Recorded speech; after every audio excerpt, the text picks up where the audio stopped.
Hi, I'd like to welcome Alexis Koetting, Canadian actor and author of the book Encore. Welcome, Alexis. It's so nice to see you.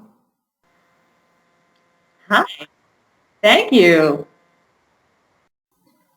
Alexis, you've been an actor for quite a while. What made you want to write a book? That's an interesting question. I can't say that, it wasn't a choice, actually. It was something that that kind of found me. I think actors are often looking for something creative to do between projects, and this came about after I had been out walking the dog after a particularly windy storm in Niagara-on-the-Lake that saw a lot of trees having been uprooted, and that's for those of you who haven't read Encore, spoiler alert, that's how the book begins. And I came home and I said, I think I'm going to write a book. So I think somewhere during that walk, the characters found me. They started talking. The story found me.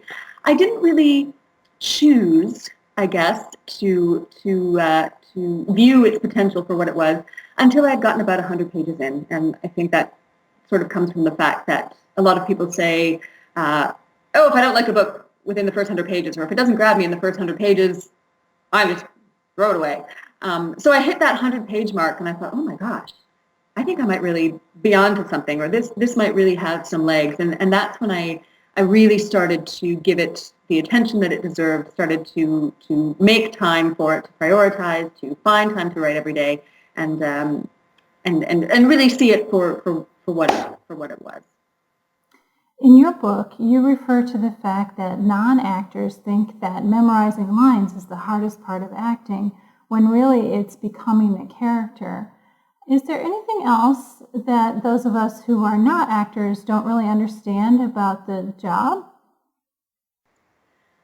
I think a big misconception is that all actors or most actors are very outgoing and charismatic, and I would say, yes, that is true for some, but on the whole, you'll find most actors to be terribly shy and loaded with insecurities. And I've tried to write some of that in to Bella, some of the insecurities, some of the nerves that she would face on the first day, even though she was coming in with a certain level of success and, I guess, stardom behind her, still getting nervous, still worried about the judgment and the criticism, things like that. So actors are, I think a lot of actors are very shy and have some of these lovely insecurities.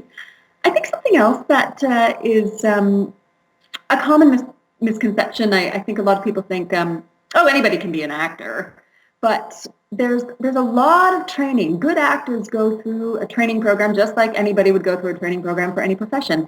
And there is a very specific skill set that's developed. There is a toolbox and a vocabulary that one builds and is learned during that training. And actors will still continue to learn all the way through. Once they've established their careers, they will take classes, they will do workshops. They will watch more seasoned actors than themselves to see what sort of tricks they can glean from that. So there is a constant learning. And I think, and I've worked with actors who have not perhaps gone through any sort of formal training, and there's a difference. Not that they're not good actors, but there's a difference in the way one communicates and the skills that one brings to the table. So, yeah. Your book is set in Niagara-on-the-Lake. Was there anything about Niagara-on-the-Lake that you weren't able to put in your book that you'd really like people to know? Niagara-on-the-Lake is so rich in history. It is. It was the first capital. It had the first post office. There was the first newspaper. The very first golf course in North America is in Niagara-on-the-Lake, and I could go on and on and on. Library, courthouse. There was so much history there. The Underground Railroad. Like I said, I could go on and on and on. I wasn't able to bring as much of that into Encore as I would have liked.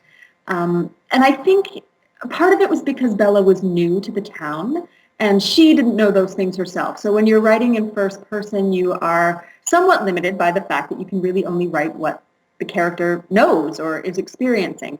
And so being a new person to the town, she wouldn't have all that knowledge from the start. So I am hoping to add a little bit more of that in subsequent books to really paint a picture of Niagara-on-the-Lake. It's an incredible town, and it deserves to have a lot of its history brought forth and known. So I'm hoping to bring more of that into subsequent books, but it didn't quite make it into Encore this time.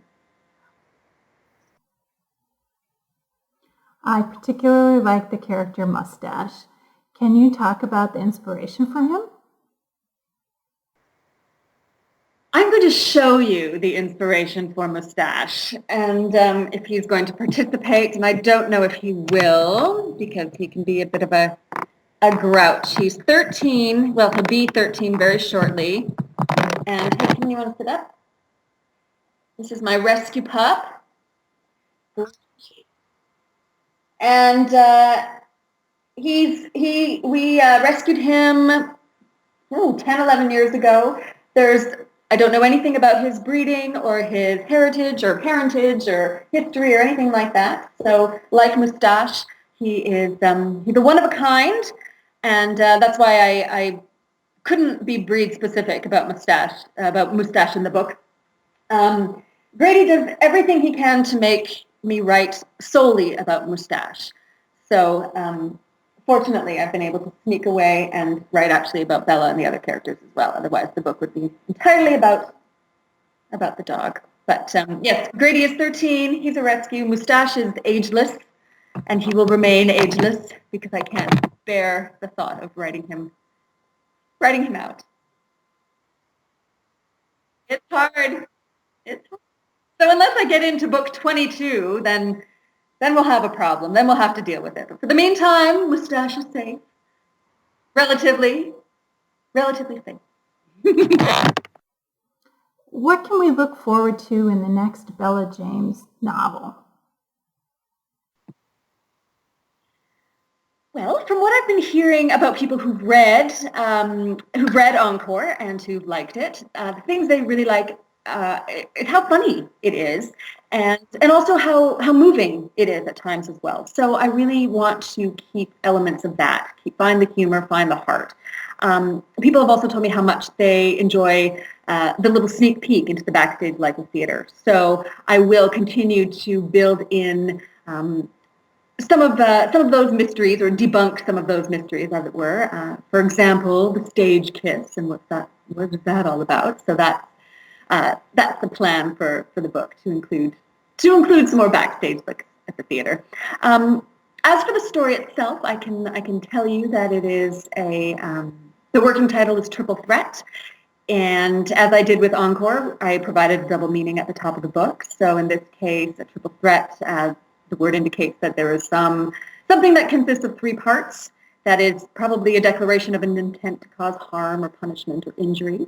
And in the theater, the term triple threat refers to someone who can sing, dance, and act.